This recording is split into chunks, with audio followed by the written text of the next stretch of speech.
सुस्वागतम दोस्तों, मैं संजय सिंधे आप सभी का स्वागत करता हूं मेरे YouTube चैनल पर। बाल महाभारत कथा कक्षा 7वीं की पूरक पाठ्य पुस्तक में से आज हम 19वां अध्याय देख रहे हैं, जिसका शीर्षक है द्वेष करने वाले का जी नहीं भरता। तो इस अध्याय का जो शीर्षक है उसकी तरफ पुनः एक बार ध्यान देते हैं। द्वेष करने वाला। अब द्वेष करने वाला कौन है? तो जो शत्रुता निभाता है, जो दुश्मनी निभाता है, जो दुश्मनी का भाव, बैर का भाव अपने मन में रखता है, वो द्वेष करने वाला होता है। उसका जी कभी नहीं भरता है, उसका मन कभी नहीं भरता है दुश्मनी करने से। तो चलिए बढ़ते आगे।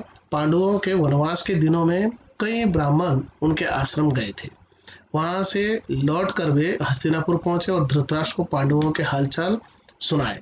धृतराष्ट्र ने जब यह सुना कि पांडव वन में बड़ी तकलीफें उठा रहे हैं तो उनके मन में चिंता होने लगी। लेकिन दुर्योधन और शकुनी कुछ और ही सोचते थे। कर्ण और शकुनी दुर्योधन की चापलूसी किया करते थे, किंतु दुर्योधन को भला इतने से संतोष कहाँ होता। वह कर्ण से कहता, कर्ण, मैं तो चाहता हूँ कि पांडवों को मुसीबतों में पड़े हुए अपनी आंखों से देखूं, इसलिए तुम और मामा शकुनी कुछ ऐसा उपाय करो कि वन में जाकर पांडवों को देखने की पिताजी से अनुमति मिल जाए। कर्ण बोला, द्वैत वन में कुछ बस्तियां हैं जो हमारे अधीन है। हर साल उन बस्तियों में जाकर चौपाइयों की गणना करना राजकुमारों का ही काम होता है। अब चौपाइयों अर्थात क्या है? 4 पैर वाले जानवर अर्थात पशुओं की गणना करना राजकुमारों का ही काम होता है। हम लोग देखते हैं कि हर 5 साल में हम लोग जो है शेरों की गिनती करते हैं। हमारे देश में कितने शेर हैं इसकी गिनती होती है। तो इस प्रकार से गायों की भी गिनती की जाती है हर 5 साल में। तो ये एक प्रकार से इस प्रकार से जो हमारे लिए उपयोगी जानवर है हम उसकी गिनती कर लेते हैं। तो राजकुमार उस दौर में भी ये चलता था कि राजकुमार ये काम देखता था। बहुत समय से यह प्रथा चली आ रही है, इसलिए उस बहाने हम पिताजी की अनुमति आसानी से प्राप्त कर सकते हैं। कर्ण अपनी बात पूरी तरह से कह भी नहीं पाया था कि दुर्योधन और शकुनी मारे खुशी के उछल पड़े। राजकुमारों ने भी धृतराष्ट्र से आग्रह पूर्वक प्रार्थना की कि वह इसकी अनुमति दे दे, किंतु धृतराष्ट्र न माने। दुर्योधन ने विश्वास दिलाया कि पांडव जहां होंगे वहां वे सब नहीं जाएंगे और बड़ी सावधानी से काम लेंगे। विवश होकर धृतराष्ट्र ने अनुमति दे दी। एक बड़ी सेना को साथ लेकर कौरव द्वैत वन के लिए रवाना हुए। दुर्योधन और कर्ण फूले नहीं समाते थे। उन्होंने पहुंचने पर अपने डेरे ऐसे स्थान पर लगाए जहां से पांडवों का आश्रम 4 कोस की दूरी पर ही था। तो एक प्रकार से ये भी एक चालाकी की उन्होंने कि अपने अनुचरों को लेकर, सेवकों को लेकर वो जो है उस जगह पर पहुंच गए हैं। गंधर्वराज चित्रसेन भी अपने परिवार के साथ उसी जलाशय के तट पर डेरा डाले हुए था। दुर्योधन के अनुचर जलाशय के पास गए और किनारे पर तंबू गाड़ने लगे।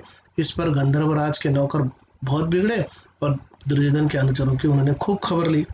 तो अनुचर जो होते हैं वो सेवक होते हैं। तो राजा के साथ इस प्रकार सेवकों की फौज होती है साथ में, और दोनों राजकुमारों के सेवक, राज परिवारों के सेवक आपस में भिड़ गए। वे कुछ न कर सके और अपने प्राण लेकर भाग खड़े हुए। तो इस प्रकार से जो है दुर्योधन के सेवकों को मुंह की खानी पड़ी। दुर्योधन को जब इस बात का पता चला तो उसके क्रोध की सीमा न रही। वह अपनी सेना लेकर तालाब की ओर बढ़ा। वहां पहुंचना था कि गंधर्वों और कौरवों की सेनाएं आपस में भिड़ गई। घोर संग्राम छिड़ गया। यहाँ तक कि कर्ण जैसे महारथियों के भी रथ और अस्त्र चूर चूर हो गए और वे उल्टे पांव भाग खड़े हुए। अकेला दुर्योधन लड़ाई के मैदान में अंत तक डटा रहा।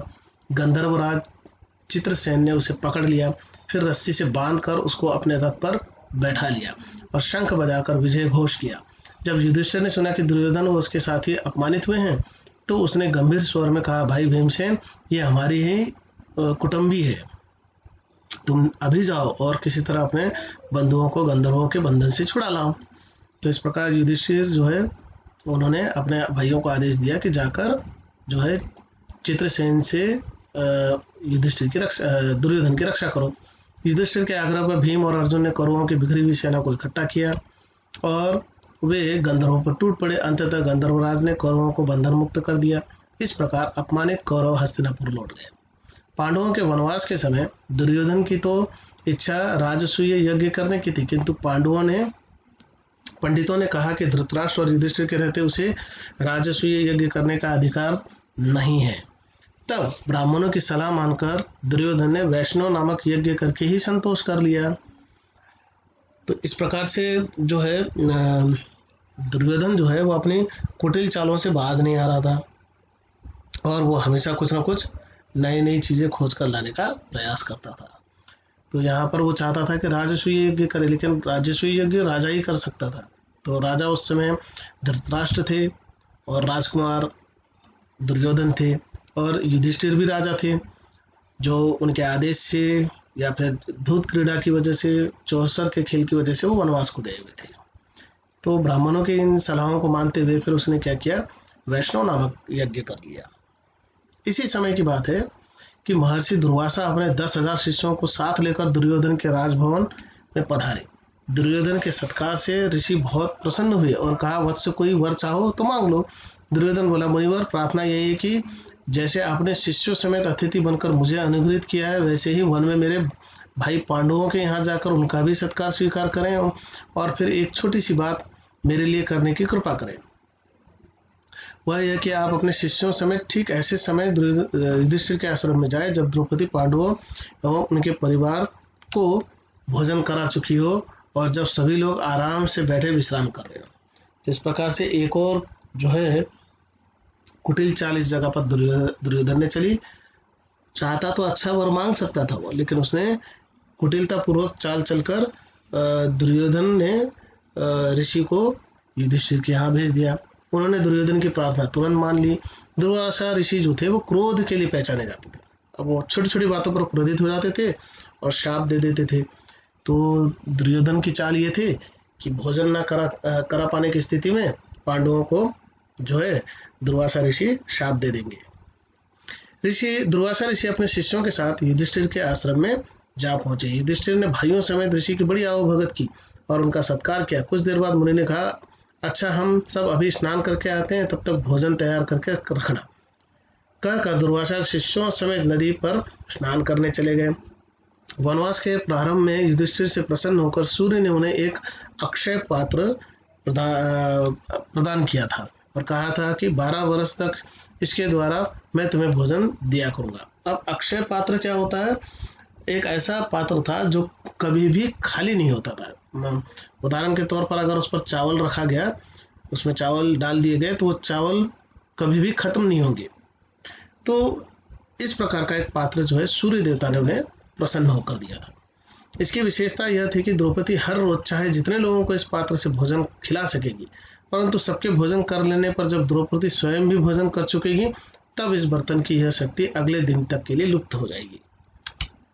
जिस समय दुर्वासा ऋषि आए उस समय सभी को खिला पिलाकर द्रौपदी भी भोजन कर चुकी थी, इसलिए सूर्य का अक्षय पात्र उस दिन के लिए खाली हो चुका था। तो खास बात यह थी कि द्रौपदी जब उस भोजन को कर लेगी तो उस अक्षय पात्र की जो शक्ति है, जो उसका योग्यता थी, वो समाप्त हो जाती थी। द्रौपदी बड़ी चिंतित हो उठी और कोई सहारा न पाकर उसने परमात्मा की शरण ली।